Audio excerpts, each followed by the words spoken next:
The 2030 World Cup final does not yet have a venue. FIFA has not announced one. No formal bidding process exists. No published criteria determine how the decision will be made. And according to every source covering this story, the location of the most watched sporting event on Earth in 4 years will be decided by a small group of senior FIFA executives based on commercial and political considerations. Not sporting merit, not stadium quality. Political considerations. FIFA scored the Santiago Bernabeu, Morocco's Hassan II Stadium, and Barcelona's Camp Nou identically on stadium quality. Identically.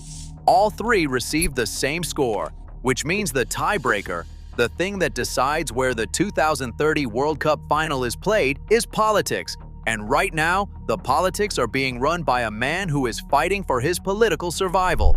That sentence should terrify every football fan alive. Because here is what the political survival of Gianni Infantino is currently costing the sport.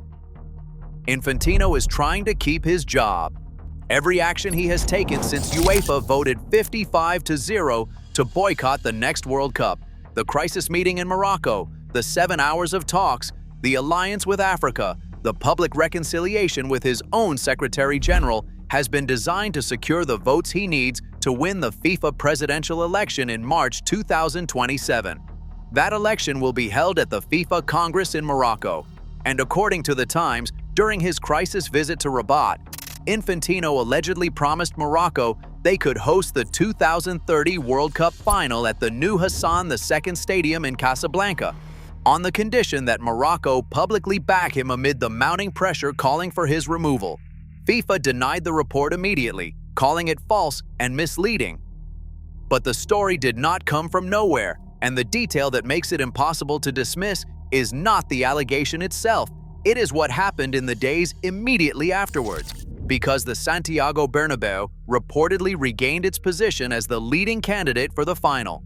The reason given: Real Madrid president Florentino Perez had moved to strengthen his personal relationship with Infantino. The 2030 World Cup final had shifted back towards Spain, not because of any formal process, not because of any infrastructure assessment, but because one powerful man had made moves toward another powerful man. The location of the most commercially valuable single match in football history is being determined by personal political relationships. That is the evidence, and it demands a full explanation. Understand what the Hassan II Stadium actually is. It does not exist yet. It is a digital rendering and a construction plan. Morocco broke ground on the project, but the stadium is not scheduled for completion until late 2028, 2 full years before the 2030 World Cup begins. The venue allegedly being promised for the world's most watched sporting final is a stadium that will not be finished for another 2 years and has never hosted a competitive match at any level. The most optimistic construction timeline puts its opening 4 months before the tournament starts. Compare that to the Santiago Bernabeu, the most famous club stadium on Earth, recently renovated at a cost of over €1 billion, holding 83,000 people in the Spanish capital, with decades of experience hosting Champions League finals, Copa del Rey finals, and the 1982 World Cup final. FIFA scored both venues identically. The stadium that exists only in renderings and the stadium that defines world football received the same evaluation score from FIFA's own technical team.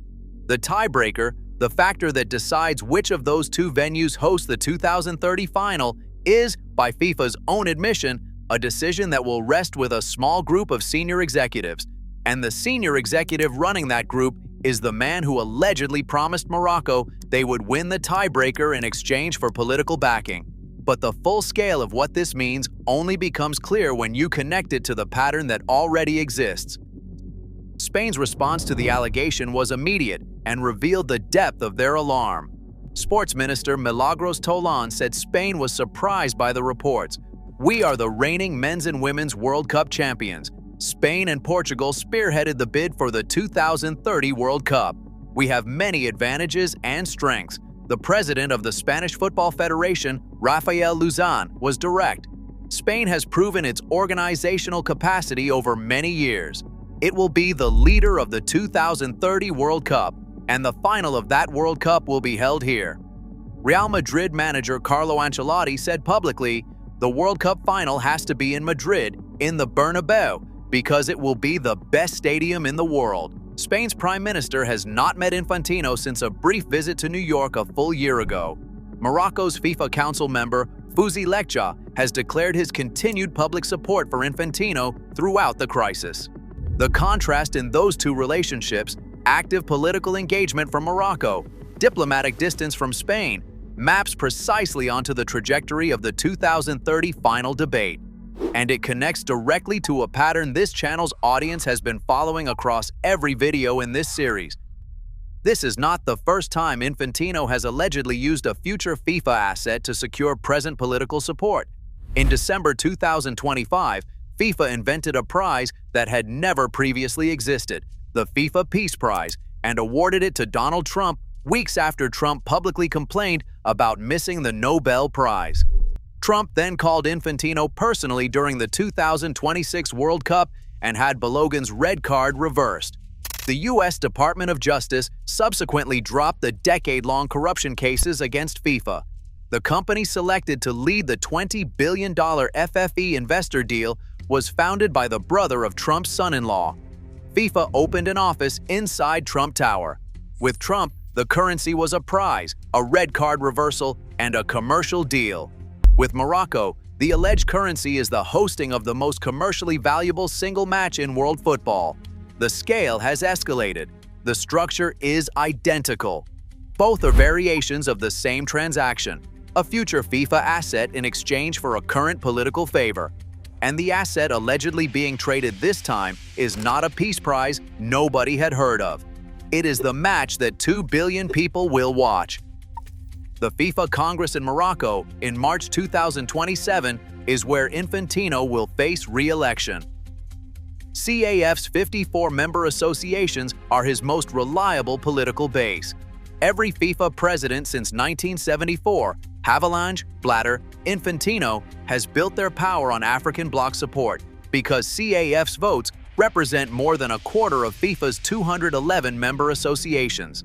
Win Africa, and you are more than halfway to the 106 votes needed for a simple majority. The alleged Morocco final offer, if true, would be one of the most significant political favors in football governance history, a World Cup final at the Hassan II Stadium in Casablanca, making it only the second African city to host a World Cup final after Johannesburg in 2010, cementing Morocco's position as a global football power, occurring at a FIFA Congress held on Moroccan soil. The political geometry of that sequence is not subtle.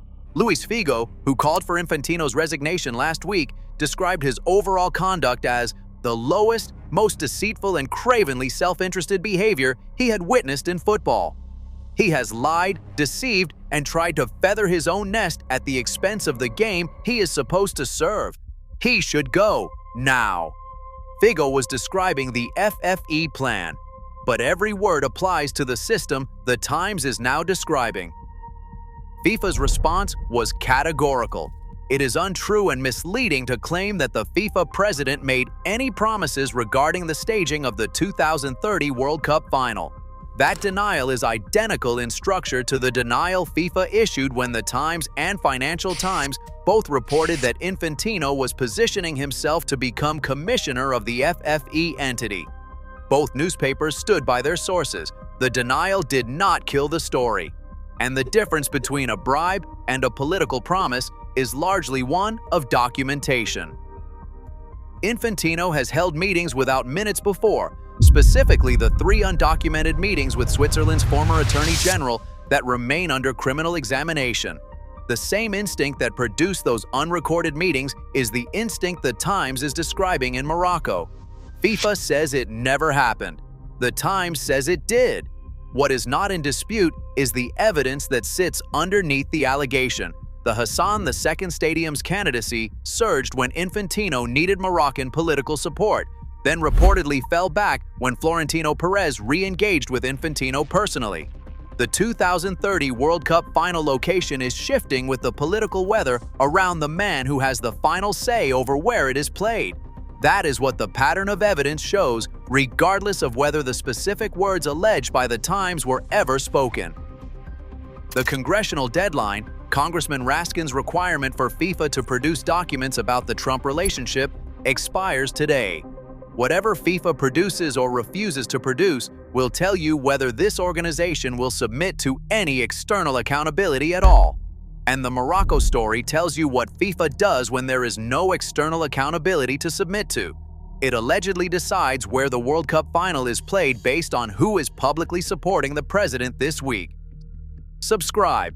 This channel covers the congressional deadline the moment it passes and every development in this story as it breaks.